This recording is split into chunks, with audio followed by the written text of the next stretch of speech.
Gold, trusted gold buyers. మీరు తాకట్టు పెట్టిన బంగారాన్ని విడిపించి ఈ రోజు ఉన్న మార్కెట్ ధరకు కొనబడను.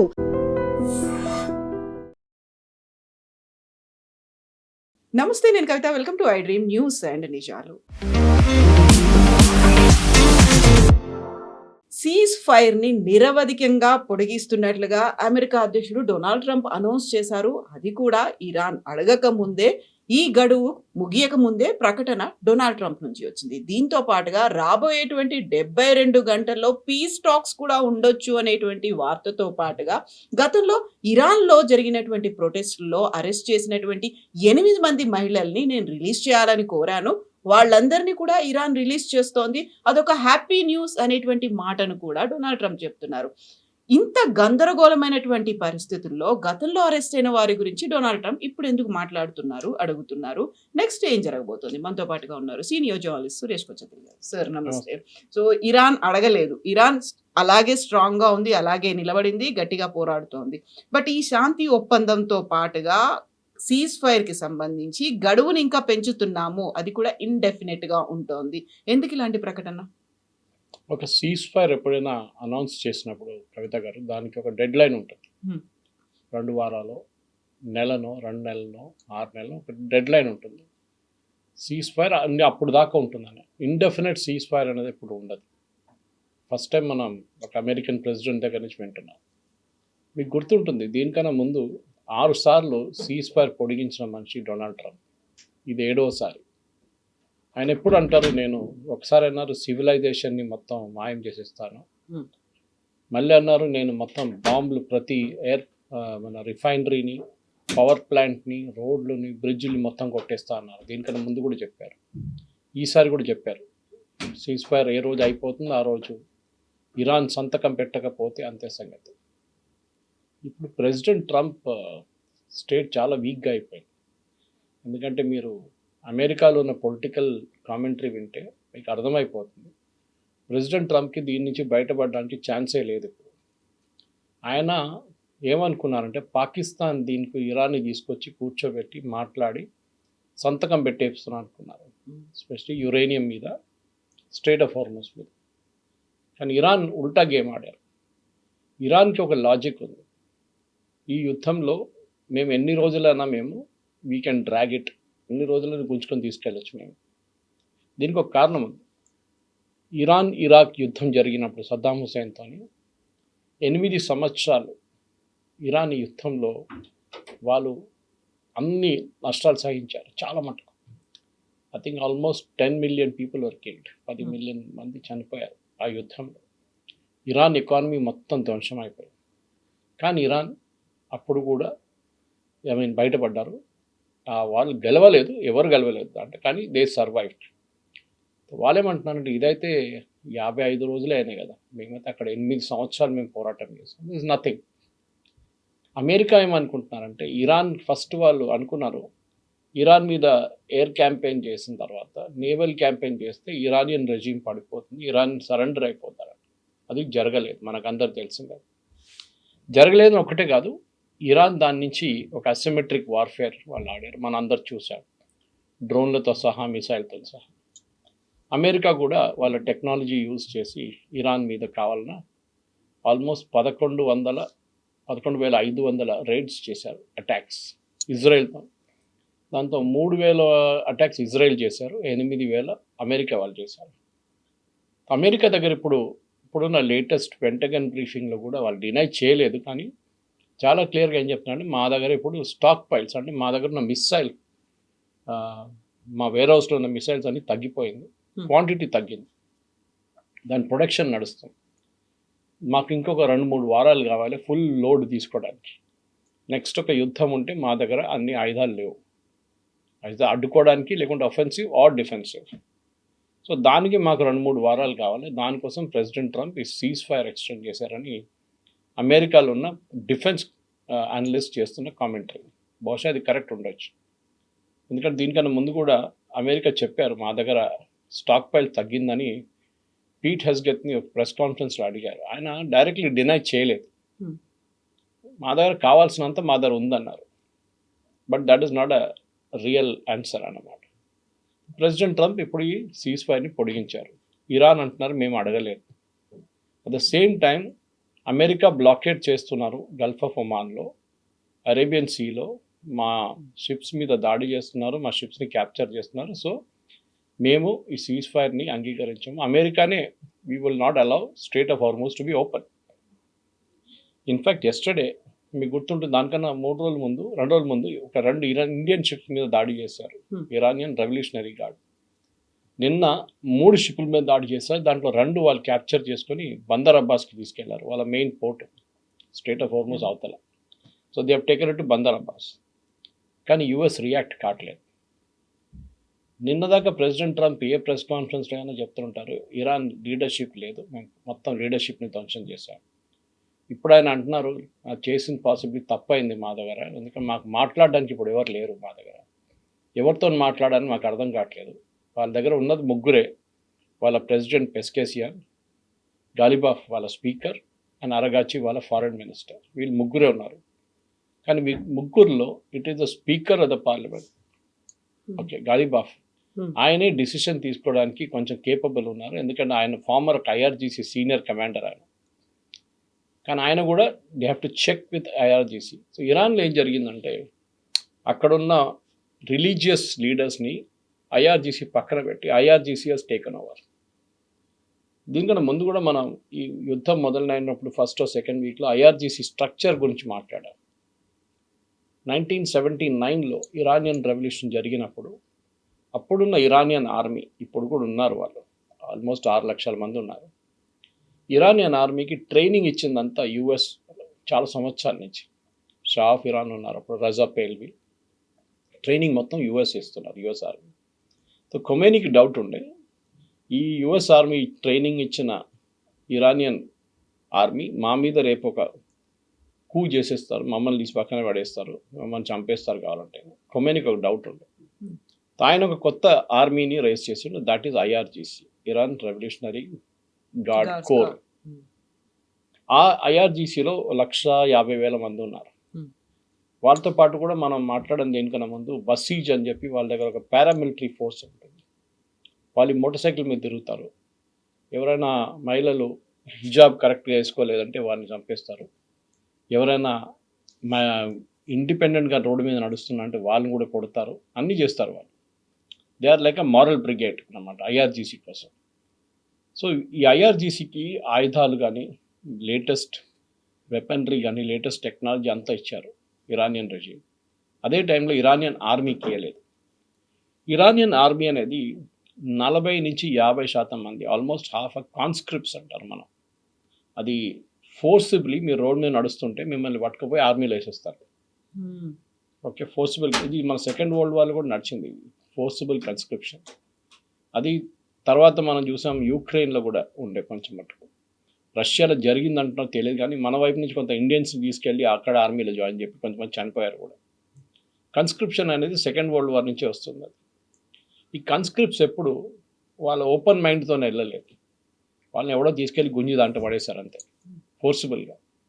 సో వాళ్ళకి ఎప్పుడు ఒక ఎక్కడి నుంచి పారిపోవాలని ఉంటుంది. సో ఇరానియన్ ఆర్మీలో ఇప్పుడున్న చాలా మటుకు కాన్స్క్రిప్ట్స్ వాళ్ళ వైపు నుంచి వచ్చిన 2-3 సంవత్సరాలుగా ఇరానియన్ ఆర్మీలో ఉన్నారనుకోండి, వాళ్ళు బహుశా ఇప్పుడు పారిపోతారు. ఇరానియన్ రెవల్యూషనరీ గార్డ్స్లో కూడా 30% మంది కాన్స్క్రిప్ట్స్ ఉన్నారు. కానీ వీళ్ళు రిక్రూట్ చేసేటప్పుడు, and I was hearing this podcast నిన్న, ఒక ఫార్మర్ రెవల్యూషనరీ గార్డ్ కమాండర్తో ఒక ఇంటర్వ్యూ నేను ఉండే ఒక అరబ్ టెలివిజన్ షోలో ఇంగ్లీష్లో. ఆయన ఏమన్నారంటే, మేము కాన్స్క్రిప్ట్ని తీసుకుంటున్నప్పుడు లాయల్టీ లేని వాళ్ళు, అంటే ఏదో నన్ను ఫోర్స్ చేసినా కదా సరే వస్తానులే అని చెప్పి చేస్తున్న వాళ్ళని ఆర్మీకి పంపించేస్తాం. కానీ హార్డ్ కోర్ ఎస్ మనం ఇరాన్ కోసం పోరాటం చేస్తాం, మేము చేస్తాంలే అని చెప్పిన వాళ్ళని తీసుకెళ్ళి రెవల్యూషనరీ గార్డులు వేసేస్తున్నారు. ఇక్కడ 30% మంది ఉన్నారు, ఒక 40-50% మంది ఇరానియన్ ఆర్మీకి వెళ్ళారు. మిగతా 5-6% మంది బసీజ్లు వేసేస్తారు, వీళ్ళ పారామిలిటరీ ఫోర్స్. సో ఇది కాంపోజిషన్ వీళ్ళది. ఇది ఎందుకు చెప్తున్నా అంటే, ఇప్పుడు ప్రెసిడెంట్ ట్రంప్, అమెరికాలో ఉన్న అందరు అనలిస్ట్ ఏమంటున్నారంటే, ఇరాన్లో ఒక స్ప్లిట్ జరిగింది, వాళ్ళ రూలింగ్ ఎలీట్లో ఒక స్ప్లిట్ ఉంది. ఒకవైపు పొలిటీషియన్స్, ఒకవైపు ఐఆర్జీసీ, ఇంకొక వైపు ఒక ముల్లాలు ఉండే రిలీజియస్ లీడర్స్, కానీ వాళ్ళని ఇప్పుడు మొత్తం పక్కన పెట్టేశారు. ఎవరు ఇవాళ దాకా ముస్తఫా ఖొమేనీని చూడలేదు. ఆయన ఎక్కడున్నాడో తెలియదు. ద లేటెస్ట్ రన్నింగ్ జోక్ అని చెప్పలేం, కానీ అది నిజం కూడా ఉండొచ్చు. ప్రెసిడెంట్ ట్రంప్ అసీం మునీర్ దగ్గర చెప్పారంట, నువ్వు వెళ్ళి ముస్తఫా ఖొమేనీని కలిసి ఆయనతో మాట్లాడి కాంటాక్ట్ చేసేయండి. అది మన అందరూ తెలిసిందే. ముస్తఫా ఖొమేనీ ఎవరు ఇవాళ దాకా చూడలేదు. Nobody has seen him, nobody has talked to him. ఉన్నాడా లేదా తెలియదు. రెండో పార్ట్ ఉండొచ్చు. ఆయన ఎక్కడున్నారని తెలిసిపోతే, లొకేషన్ తెలిసిపోతుంది, అమెరికన్స్ మళ్ళీ ఇంకొక బాంబు కొట్టి ఆయన కూడా ఫినిష్ చేసేద్దాము. ఇది ఇట్లా ఉంటే ఇప్పుడు అమెరికాలో కూడా అమెరికన్ సెక్యూరిటీ ఆఫీషియల్స్, వాళ్ళ ఇంటెలిజెన్స్ ఆఫీషియల్స్ కూడా అందరు ఏదంటున్నారంటే, ఇప్పుడు ఐఆర్జీసీ టోటల్ కమాండ్లో ఉన్నారు. ఇక్కడ వాళ్ళ ఫార్మర్ ఖుద్స్ ఫోర్స్ అని వాళ్ళ వైపు ఒక ఫోర్స్ ఉండే, Khud force, QUDS. Khud force వాళ్ళ కమాండర్ ఇప్పుడు ఐఆర్జీసీ కమాండర్గా వచ్చారంట కొత్తగా. ఆయన ఈ నిర్ణయాలన్నీ తీసుకుంటున్నాడు, ఈ షిప్స్ని సీజ్ చేయడం అంతా. ఎందుకంటే ఐఆర్జీసీ స్ట్రక్చర్ చాలా మటుకు డీసెంట్రలైజ్ స్ట్రక్చర్. దానికోసం వాళ్ళు ఎన్ని రోజులు పోరాటం చేయగలరు. వాళ్ళు సెంట్రల్ ఫోర్స్ ఉంటే, మీరు సెంట్రల్ ఫోర్స్ని కొట్టేస్తే మొత్తం ఆపరేషన్స్ అంతా ఆగిపోతుంది. కానీ వీళ్ళ దగ్గర ఉన్న 38 జిల్లాలు అని చెప్పొచ్చు ఇరాన్లో. ప్రతి జిల్లాకు ఒక కమాండర్ పెట్టేసి వాళ్ళ కింద ఆయుధాలు, ట్రైనింగ్, పర్సనల్, డబ్బులు కావాలంటే డబ్బులు అన్నీ ఇచ్చారు వాళ్ళకి. సో వాళ్ళు ఇవాళ దాకా that is why they are able to stay. మీకు గుర్తుంటుంది, ట్రంప్ ఎప్పుడు చెప్తుంటారు వాళ్ళకి నేవీ లేదు, ఎయిర్ ఫోర్స్ లేదు, ఆర్మీ లేదు, లీడర్ లేవు అని. ఈ ఇండియన్ షిప్స్ మీద కొట్టింది కూడా Iranian gun boats. That mean they are active. Navy ఉంది వాళ్ళకి.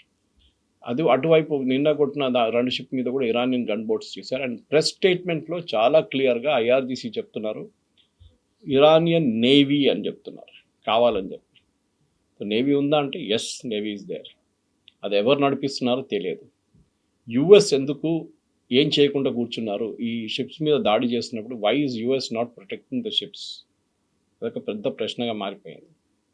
బహుశా American president Donald Trump idea ఏంటంటే, దీని నుంచి ఎట్లైనా బయటపడాలి. ఆయన చాలా రోజులు ట్రై చేస్తున్నారు, కావట్లేదు. అసీం మునీర్ ఒక డబుల్ గేమ్ ఆడారని చెప్పి ఇవాళ పొద్దున ఇరానియన్ ఒఫీషియల్ స్టేట్ మీడియాలో ఒక స్టేట్మెంట్ వచ్చింది. చాలా డేంజరస్ యాక్చువల్లీ అసీం మునీర్కి. నెక్స్ట్ టైం ఇరాన్కి వెళ్తే ఆయన బహుశా అక్కడి నుంచి వాళ్ళు మాయం చేసేస్తారు ఆయన్ని. అసీం మునీర్కి వీళ్ళు కొన్ని పాయింట్స్ ఇచ్చారంట. మీకు గుర్తుంటుంది, ప్రెసిడెంట్ ట్రంప్ చెప్పారు, ఇరానియన్ లీడర్షిప్ ఒక అసీం మునీర్ అడిగారు సీజ్ ఫైర్ కావాలండి, నేను ఇరానియన్ లీడర్షిప్ని కన్విన్స్ చేసి ఒక ఆర్మీని, ఈ పొలిటీషియన్స్ ఇద్దరు కూర్చోబెట్టి ఒక కామన్ లిస్ట్ ఆఫ్ డిమాండ్స్ మీకు తీసుకొస్తాను. Actually list of demands already వెళ్ళిందంట. అసీం మునీర్ మొన్న 4 రోజుల ముందు తిరిగి పాకిస్తాన్కి వెళ్ళినప్పుడు ఆ లిస్ట్ ఆయన దగ్గర ఉండే, కానీ ఆయన అమెరికన్స్ ఇప్పుడు దాకా ఆ లిస్ట్ ఇవ్వలేదు. మన దగ్గర ఇవాళ ఇండియన్ న్యూస్ ఛానల్స్ కూడా ఈ న్యూస్ వచ్చింది. అండ్ ఇరానియన్ స్టేట్ టెలివిజన్లో they have confirm that Asim Munir ఒక డబుల్ గేమ్ ఆడుతున్నారు మాతోనే. బహుశా అసీం మునీర్కి భయం ఉంటుంది. ప్రెసిడెంట్ ట్రంప్కి ఈ స్టేట్మెంట్ ఇస్తే, ఈ పాయింట్స్ ఆఫ్ డిమాండ్ ఇస్తే ఆయన అసీం మునీర్ని క్లాస్ తీసుకుంటాడు. దానికోసం మొన్న president Trump made a tweet and truth సోషల్లో పోస్ట్ వేసేసారు, it is time for Asim Munir to deliver. ఇప్పుడు మీకు అర్థమవుతుంది why Oman never got involved. Egypt ఎందుకు రాలేదు, తుర్కీ ఎందుకు రాలేదు దీంట్లో, పీస్ టాక్స్లో. వాళ్ళకి తెలుసు ఇది ఇక్కడే ఎండ్ అవుతుంది. ఈలో ఇరాన్ ఇంకా రాకపోతే ఆర్ ఇరాన్ని కన్విన్స్ చేయకపోతే ప్రెసిడెంట్ ట్రంప్ అసీం మునీర్ని కరేపాకు పడేస్తున్నట్లు పక్కన పడేస్తాడు అంతే. ఒకవేళ పీస్ టాక్స్ కనుక సక్సెస్ఫుల్గా అయితే వచ్చే బెనిఫిట్స్ గురించి ఆలోచించుకున్నారు తప్ప, ఒకవేళ కాకపోతే ఎంత ప్రెషర్ పెడతారు, ఏం జరుగుతుంది అనేది ముందే ఊహించలేదా పాకిస్తాన్? ఊహించలేదు. అండ్ వాళ్ళకేంటంటే వాళ్ళకి ఒక ఇంటర్నేషనల్ క్రెడిబిలిటీ కావాలంటే. మీకు గుర్తుంటుంది సోవియట్స్ వచ్చినప్పుడు ఆ టైంలో గుల్బుద్దీన్ హెక్మతియార్ వీళ్ళందరూ ఉన్నారు, అంటే రెబెల్ ఫోర్సెస్గా చాలామంది ఉన్నారు. Even northern alliance Ahmad Shah Massoud. Pakistan ఆ టైంలో చాలా క్రూషియల్ రోల్ ప్లే చేశారు యుఎస్ కోసం. యుఎస్ ఎప్పుడు పాకిస్తాన్ని వాడుకున్నారు. అది మీరు సోవియట్ కోల్డ్ వార్ టైం నుంచి చూడండి, మీకు కనిపిస్తుంది. ఫస్ట్ సోవియట్స్ వచ్చినప్పుడు పాకిస్తాన్కి F-16లు డబ్బులు విపరీతంగా ఇచ్చారు అమెరికా. కానీ ఏ రోజు సోవియట్స్ పారిపోయారు, that day America stopped funding. అప్పుడు మళ్ళీ అల్ ఖైదా అండ్ తాలిబాన్ అక్కడ కనిపించారు. వాళ్ళు పెద్ద హెడ్ లాస్ట్లో వాళ్ళు 9/11 చేసినప్పుడు అమెరికాలో అల్ ఖైదా, మళ్ళీ అమెరికా తిరిగి వచ్చారు వాళ్ళని కొట్టడానికి. మీకు గుర్తుంటుంది బొరా బొరా కేవ్స్ అని కేవ్స్ ఉంది ఆఫ్ఘనిస్తాన్లో, అక్కడ దాచుకున్నారు మన ఒసామా బిన్ లాడెన్. లాస్ట్ మనందరూ తెలుసు ఒసామా బిన్ లాడెన్ దొరికింది పాకిస్తాన్లోనే. Versus America was searching for him in Afghanistan. Hmm. Pakistan ఏం చెప్పారంటే ఈయన ఆఫ్ఘనిస్తాన్లో ఉన్నారు, బోరా బోరా కేవ్స్లో ఉన్నారు, మీరు అక్కడే కొట్టండి అని అమెరికా వాళ్ళు వారం 2, 3, 4 వారాలు బాంబింగ్ చేశారు అక్కడ. కానీ ఒసామా బిన్ లాడెన్ అక్కడ లేరు. పాకిస్తాన్లో ఉన్న ఇంటెలిజెన్స్ ఏజెన్సీస్ ISI ఆయన్ని అటోబాబాద్కి తీసుకొచ్చారు, పాకిస్తాన్కి తీసుకొచ్చి ఒక సేఫ్ హౌస్లో పెట్టారు, ఎవరికి తెలియకుండా. దాని తర్వాత 190 మంది ISI ఇంటెలిజెన్స్ ఆఫీసర్స్ని అక్కడ అల్ఖైదా వాళ్ళ మీద దాడి చేస్తారని తెలిసినప్పుడు వాళ్ళని ఓవర్ నైట్ ఒక 10 హెలికాప్టర్స్లో ఎయిర్ లిఫ్ట్ చేసి పాకిస్తాన్కి తీసుకొచ్చారు. అది ఎందుకంటే వాళ్ళు అక్కడ ఉంటే వాళ్ళని డెఫినెట్గా చంపేస్తారు. సో పాకిస్తాన్ రోల్, అమెరికా ఎప్పుడు పాకిస్తాన్ని వాడుకున్నారు, ఇది మనం పర్వేజ్ ముషర్రఫ్ స్టేట్మెంట్లో మీకు తెలుసు. జియాల్ హక్తోని పాకిస్తాన్ ఆర్మీ చీఫ్తోని అమెరికాకి చాలా మంచి రిలేషన్షిప్ ఉంది. కానీ ఏ రోజు జియాల్ హక్ అమెరికా వ్యతిరేకంగా తిరిగాడో నెక్స్ట్ వీక్ ఆయన పెషావర్ నుంచి ఇస్లామాబాద్కి వస్తున్న ఒక ఎయిర్క్రాఫ్ట్లో CIA వాళ్ళు ఒక పెద్ద బాంబు పెట్టారు. మామిడికాయలు తీసుకొస్తున్న దాంట్లో మామిడికాయలతో సహా ఒక బాంబు పెట్టారు. The case of exploding mangoes అని చెప్పి చాలా ఫేమస్ ఒక బుక్ ఉంది దాని మీద. సో అమెరికా ఒక పాలసీ ఉంది, ఎప్పుడైనా పాకిస్తాన్ ఆర్మీని వాడుకుంటారు, దాని తర్వాత వాళ్ళని పక్కన పడేస్తారు. దానికోసం తాలిబాన్ వచ్చిన తర్వాత, అల్ఖైదా ఎలిమినేట్ అయిన తర్వాత, నేటోతోని US పారిపోయిన తర్వాత పాకిస్తాన్కి డబ్బులు ఇవ్వలేదు లాస్ట్ 10 సంవత్సరాల్లో. The started from president Trump first term, దానికన్నా ముందు ఒబామా టైం నుంచి స్టార్ట్ అయ్యాయి. ఒబామా, ప్రెసిడెంట్ ట్రంప్, బైడెన్, మళ్ళీ ప్రెసిడెంట్ ట్రంప్. ఇప్పుడు ప్రెసిడెంట్ ట్రంప్ సెకండ్ టర్మ్లో వచ్చినప్పుడు పాకిస్తాన్కి డబ్బులు ఇవ్వడం మొదలుపెట్టారు. ఈవెన్ వాళ్ళ F-16 దానికి సాఫ్ట్వేర్ అప్గ్రేడ్ కూడా లేకుండా దాన్ని అప్గ్రేడ్ చేయడానికి $160 మిలియన్ ఒక అగ్రిమెంట్ చేశారు అమెరికా. పాకిస్తాన్ అన్నారు మా దగ్గర డబ్బులు లేదంటే నో ప్రాబ్లం, మేము మీకు లోన్గా ఇస్తామని లోన్ ఇచ్చి అమెరికా దాన్ని రిపేర్ చేస్తున్నారు 5 F-16 ఎయిర్క్రాఫ్ట్. దాంట్లో ఒక 2-3 F-16 తీసుకెళ్ళి ఇప్పుడు సౌదీ అరేబియాలో వేసేసారు Pakistan. So Pakistan army history ఎందుకు చెప్తున్నా అంటే ఇప్పుడు ఈ డబుల్ క్రాసింగ్ గేమ్ నడుస్తుంది చూడండి, ఇది కొత్తదేం కాదు. మనం అనుకుంటాం అసీం మునీర్ ఏదో పెద్ద పని చేస్తున్నారు కాదు, they are playing this game from a long time. Shahbaz షరీఫ్ని వాడట్లేదు ఫుల్ టైం, అసీం మునీర్ని వాడతారు, పర్వేజ్ ముషర్రఫ్ని వాడారు, దానికన్నా ముందు జియాల్ హక్ని వాడారు. 71లో కూడా యుద్ధం టైంలో కూడా మనం చూసాం పాకిస్తాన్ ఎట్లా ఏం చేశారని. ఆ టైంలో కూడా US పాకిస్తాన్ సపోర్ట్ చేసి వాళ్ళ US ఫిఫ్త్ ఫ్లీట్ని తీసుకొచ్చి they put it in Bangladesh, was it seventh ఫ్లీట్ని తీసుకొచ్చి బంగ్లాదేశ్లో పెట్టారు. హెన్రీ కిస్సింజర్ అప్పుడు వాళ్ళ ఫారిన్ సెక్రటరీ. కానీ అప్పుడు మనకు సోవియట్స్ వచ్చి హెల్ప్ చేశారు. సోవియట్స్ వాళ్ళ సబ్మెరీన్ తీసుకొచ్చి చిట్టగాంగ్ దగ్గర పెట్టారు బంగ్లాదేశ్లో. సో అమెరికన్స్ రాలేకపోయారు. సో ఎప్పుడు పాకిస్తాన్ ఆర్మీని వాడుకుంటారు, ఇదొక హిస్టరీ ఉంది. మేము చాలా డెప్త్గా ఉన్న సబ్జెక్ట్ ఇది, మాట్లాడితే మనకి ఒక గంట సేపు మాట్లాడదు దీని గురించి. స్పెసిఫిక్స్ ఉన్నాయి మీకు. నేను బోరా కేవ్స్ ఒక ఎగ్జాంపుల్ ఇచ్చాను, కానీ చాలా మటుకు అహ్మద్ షా మసూద్ని చంపిన దాంట్లో ISI రోల్ ఉందని అందరికి తెలుసు. Because Ahmad Shah Massoud was considered చాలా క్లోజ్, ఇండియాతో చాలా క్లోజ్ అని వాళ్ళకి తెలుసు. ఈ 9/11 జరిగే ఇన్ఫర్మేషన్ అహ్మద్ షా మసూద్ దగ్గర ఉండే. ఆయన ఒక సిరియన్ టెలివిజన్ ఛానల్కి, న్యూస్ ఛానల్కి ఇంటర్వ్యూ ఇచ్చారు దీని గురించి మాట్లాడడానికి. వాళ్ళు ఏం చేశారంటే అదే కెమెరా లోపల ఒక మిసైల్ పెట్టుకొని అహ్మద్ షా మసూద్ని చంపారు. మీకు గుర్తుంటుంది ఆ కేసు. సో పాకిస్తాన్ హిస్టరీ అట్లా ఉంది. ఇప్పుడు ఇరాన్తో ఎందుకు వెళ్ళారంటే, ఒకటి అసీం మునీర్ అండ్ కాసిం సులేమాని, దీనికన్నా ముందు కూడా చెప్పాను, వెరీ క్లోజ్ ఉండేవాళ్ళు. మన IRGC చీఫ్, వారిని అమెరికా ఫినిష్ చేసేసారు ఫస్ట్ ట్రంప్ టర్మ్లో. ఇప్పుడు కూడా చాలా క్లోజ్. IRGC కూడా ఆయన వాడుకున్నారు. ఎందుకంటే మెయిన్లీ పాకిస్తాన్ దగ్గర ఉన్న న్యూక్లియర్ టెక్నాలజీని చాలా మటుకు, ఎస్పెషలీ ఎన్రిచ్మెంట్ టెక్నాలజీని ఇరాన్ పాకిస్తాన్ దగ్గర నుంచి తీసుకున్నారు. ఇరాన్ మీద చాలా మటుకు ఆంక్షలు పెట్టారు. దానికి Iran has done. Today morning ఇంకొక న్యూస్ వచ్చింది ఇంట్రెస్టింగ్గా. పాకిస్తాన్ నుంచి ఉన్న ఒక రెబెల్ గ్రూప్ ఒకటి ఉంది, ఇరాన్ వ్యతిరేకంగా ఎప్పుడు వాళ్ళు అటాక్ చేస్తూనే ఉంటారు. మీకు గుర్తుంటుంది 8 నెలల ముందు పాకిస్తాన్ ఇరాన్ ఒక చిన్న లిమిటెడ్ వార్ జరిగింది 3 రోజులకి. పాకిస్తాన్ ఇరాన్లో ఉన్న కొంతమంది రెబెల్స్ మీద దాడి చేశారు. ఇరాన్ ఏం చేశారు, వాళ్ళ ఎయిర్క్రాఫ్ట్ తీసుకొచ్చి పాకిస్తాన్ వైపు ఉన్న కొంతమంది రెబెల్స్ మీద దాడి చేశారు. ఇది బలూచిస్తాన్ ఏరియాలో మెయిన్లీ అన్నమాట. నిన్న జరిగింది మళ్ళీ అదే, ఇరాన్ దాడి చేశారు. నేను ఇమాజిన్, ఈ యుద్ధం నడుస్తున్నప్పుడు ఇరాన్ మిగతా దేశాల మీద బాంబేస్తే, నిన్న పాకిస్తాన్ మీద బాంబేశారు. నిన్న అండ్ పాకిస్తాన్ పీస్ టాక్స్ కోసం ఒక ప్లాట్ఫామ్ని ప్రొవైడ్ చేస్తోంది. అది కాదు, ఇంటర్నేషనల్ మీడియాలో except for few American channels మిగతా ఎవ్వరు ఈవెన్ ఇండియాలో కూడా కవర్ చేయలేదు. దట్ ఇరానియన్ గవర్నమెంట్ వాళ్ళక రెబెల్ గ్రూప్ మీద, పాకిస్తాన్లో ఉన్న రెబెల్ గ్రూప్ మీద, ఇరానియన్ సోల్జర్స్ మీద దాడి చేస్తున్నారని చెప్పి, ఇరానియన్ గవర్నమెంట్ అసెట్స్ మీద దాడి చేస్తున్నారని చెప్పి వాళ్ళు ఈస్టర్న్ ఇరాన్లో దాడి చేశారని చెప్పి పాకిస్తాన్లో ఉన్న వెస్టర్న్ ఫ్రంట్లో బలూచిస్తాన్ వైపు వాళ్ళు నిన్న బాంబ్ చేశారు. ఇట్స్ అ బిగ్ న్యూస్, కానీ ఎక్కడ రాలేదు. ఎనీవే, ఇప్పుడు ప్రాబ్లం ఎక్కడ వచ్చిందంటే ప్రెసిడెంట్ ట్రంప్కి ఈ యుద్ధం ఆపాలంటే ఒకటి ఇరాన్ ఒక సాలిడ్ ప్రపోజల్ తీసుకురావాలి. అది రాదు, ఎందుకంటే మన అందరు తెలిసిందే మెయిన్ స్టిక్కింగ్ పాయింట్ దాంట్లో యురేనియం. స్ట్రేట్ ఆఫ్ హార్మోస్ పెద్ద ప్రాబ్లం కాదు, ఒకసారి అమెరికా బ్లాకేడ్ లిఫ్ట్ చేస్తే ఇరాన్ కూడా బ్లాకేడ్ లిఫ్ట్ చేసేస్తారు. ప్రాబ్లం ఏంటంటే ఇది మెయిన్గా యురేనియం గురించే ఉంటుంది.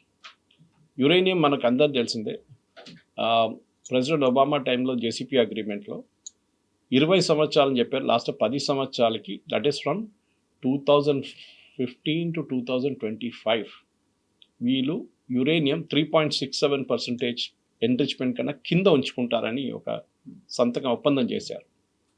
That is a very good agreement actually. కానీ ప్రెసిడెంట్ ట్రంప్ 2018 రాగానే ఆ అగ్రిమెంట్ కింద పడేశాడు, నాట్ వర్కింగ్ అని చెప్పేసి. లేకుంటే 2025 లాస్ట్ ఇయర్ దాకా the agreement would have continued. ఇరాన్కి ఎప్పుడు ఆ న్యూక్లియర్ కేపబిలిటీ రాకపోతుంది. కానీ మూమెంట్ ప్రెసిడెంట్ ట్రంప్ ఈ డాక్యుమెంట్ కింద పడేశారు 2018లో, ఇరాన్ స్టార్టెడ్ ఇంక్రీజింగ్ ఎన్రిచ్మెంట్. మన అందరు తెలిసింది enrichment after 20% is weapons grade, super weapons grade, extremely good 90% తర్వాత. అండ్ ఇరానియన్స్ టెక్నికలీ, కవిత గారు, దే ఆర్ బ్రిలియంట్. వాళ్ళ టెక్నికల్ నాలెడ్జ్ కానీ వాళ్ళ టెక్నికల్ ఎక్విప్మెంట్ హ్యాండిల్ చేయడంలో ఇరానియన్స్ పాకిస్తానీస్ కన్నా చాలా బెటర్. వాళ్ళు ఏక్యూ ఖాన్ లెబారెటరీస్ నుంచి చాలా మటుకు ఎక్విప్మెంట్ ముందే తెచ్చుకున్నారు ఏక్యూ ఖాన్ ఉన్నప్పుడు, Pakistan father of atomic bomb. కానీ ఇప్పుడు ఇరాన్ దగ్గర ప్రాబ్లం ఏంటంటే వాళ్ళకి లాస్ట్ 10 సంవత్సరాల నుంచి, and specially Jimmy Carter time నుంచే వాళ్ళ మీద శాంక్షన్స్ ఉన్నాయి. దాన్ని ప్రతి అమెరికన్ ప్రెసిడెంట్ పొడిగించుకుంటూ వస్తున్నారు, ఇంకా కొంచెం ఇంక్రీజ్ చేస్తున్నారు. అది క్లింటన్ ఉండొచ్చు, దాని తర్వాత ఒబామా ఉండొచ్చు, దాని బైడెన్ ఉండొచ్చు, దానికి ముందు ట్రంప్ ఉండొచ్చు. వీళ్ళందరూ, George W bush in between, వీళ్ళందరూ ఒక 10% ఎక్కువ చేసుకుంటూ వెళ్ళారు. ఇరానియన్ అసెట్స్ ఫర్ ఎగ్జాంపుల్, చాలా మటుకు ఇరానియన్ అసెట్స్ పడున్నది ఖత్తర్లో ఉంది. ఖత్తర్లో ఉన్న ఇరానియన్ అసెట్స్ ఏం చేయలేకపోతున్నారు ఇరాన్. దానికోసం మీరు చూస్తుంటారు ఖత్తర్ మీద కొడుతుంటారు రెగ్యులర్గా Iran. Next highest amount seize చేసింది యుఏఈలో, అమెరికా ఫ్రీజ్ చేశారు, దానికోసం యుఏఈ మీద కొడుతుంటారు. ఇన్ఫాక్ట్ ఇదంతా చెప్తున్నప్పుడు నిన్న ఒక ఇంట్రెస్టింగ్ జర్మన్ టెలివిజన్, దాని తర్వాత ఈవెన్ అల్ జజీరాలో కూడా వచ్చింది న్యూస్ వచ్చింది. ఏంటంటే యుఏఈ అమెరికన్స్ అప్రోచ్ అయ్యారంట, మా దగ్గర డబ్బులు లేవు, ఓకే మీరు మాకు నెక్స్ట్ ఒక 6 నెలల పాటు మాకు కొంచెం క్యాష్ డాలర్ రోల్ ఓవర్కి డబ్బులు ఇవ్వాలి మాకు. ఆలోచించండి, దిస్ ఇస్ యుఏఈ స్పీకింగ్. ఏది క్యాష్ రిచ్ దుబాయ్, ఫుజరా, అబుదాబి, ఇట్లాంటి రిచ్ అయిన ప్లేసెస్లో, షార్జా, వాళ్ళ దగ్గర ఇప్పుడు డబ్బులు లేదంటున్నారు. డబ్బులు లేదన్నట్లేదు, మా దగ్గర డాలర్ లేదు, ఎందుకంటే we're not able to sell the oil అమ్మలేకపోతున్నాము. సో మా దగ్గర డాలర్ రావట్లేదు, మీరు మమ్మల్ని హెల్ప్ చేయకపోతే మేము చైనీస్ కరెన్సీ యువాన్లో డీల్ చేసిపోతున్నాం. అమెరికాకి అది వినంగానే టెన్షన్ అయిపోతుంది. ప్రెసిడెంట్ ట్రంప్కి ఎవరైనా డాలర్లో డీల్ చేయట్లేదు అనగానే డాలర్ విలువ పడిపోతుంది ఇమీడియట్గా. అండ్ ఎస్పెషల్లీ యుఏఈ లాంటి ఒక ట్రేడింగ్ కమ్ ఆయిల్ ప్లేస్లో. ఈ పరిస్థితిలో నిన్న వాళ్ళ ట్రెజరీ సెక్రటరీ కూడా నిన్న స్టేట్మెంట్ ఇచ్చారు కాంగ్రెషనల్ కమిటీకి, దట్ ఎస్ ఫస్ట్ మేము అందరూ రూమర్ అనుకున్నాం, ఇదంతా it is like a joke. నా కొంతమంది ఫ్రెండ్స్ ఉన్నారు, వాళ్ళ దగ్గర అడిగాను, యుఏఈ నుంచి ఉన్న వాళ్ళ దగ్గర మెసేజ్ పంపించాను నేను, ఏంటయ్యా మీరు ఇది ఏమైపోయిందంటే వరల్డ్ బ్యాంక్ వెళ్ళి అప్వార్డ్ అట్లా అయిపోయింది, ఇది ఏమవుతుందంటే వాళ్ళు ఫస్ట్ డినై చేశారు, తర్వాత వాళ్ళు కూడా అన్నారు పాసిబుల్. ఎందుకంటే యుఏఈ ఎక్కడి నుంచి నేర్చుకుంటా, ఇరాన్ దగ్గర నేర్చుకున్నారు. ఇరాన్ లాస్ట్ ఒక 4 సంవత్సరాల నుంచి డాలర్లో ట్రేడ్ చేయట్లేదు, వాళ్ళకి డాలర్ సిస్టమ్ నుంచి తీసేశారు. ఇంటర్నేషనల్ బ్యాంకింగ్ సిస్టమ్ స్విఫ్ట్ అనే ఒక సిస్టమ్ ఉంటుంది, SWIFT. అది మీరు మిలియన్స్ మూవ్ చేస్తారు సెకండ్స్లో, కంట్రీస్, ఒక కంట్రీ నుంచి కంట్రీ. మన NEFT ఎట్లా వాడతామో banking transaction something very similar, డొమెస్టిక్లో వాడతాం, చిన్న అమౌంట్స్ ఉంటుంది మనకి, 2 లక్షలు, 1 లక్ష, 3 లక్షలు. వాళ్ళు బిలియన్స్లో ట్రేడ్ చేస్తారు కంట్రీ టు కంట్రీ. దానికోసం రష్యా యుక్రెయిన్ వార్ జరిగినప్పుడు ఫస్ట్ అమెరికా ఏం చేశారంటే రష్యాని స్విఫ్ట్ నుంచి తీసేశారు. Russia cannot be part of the banking system అనమాట. మీరు LCలో ఓపెన్ చేయలేరు, ఏం చేయలేరు మీరు. ఇది ఇరాన్తో కూడా చేశారు. ఇరాన్ ఇప్పుడు ఏం చేశారంటే లాస్ట్ ఒక 5 సంవత్సరాల నుంచి వాళ్ళు యువాన్లో ట్రేడ్ చేస్తున్నారు, చైనీస్ కరెన్సీలో.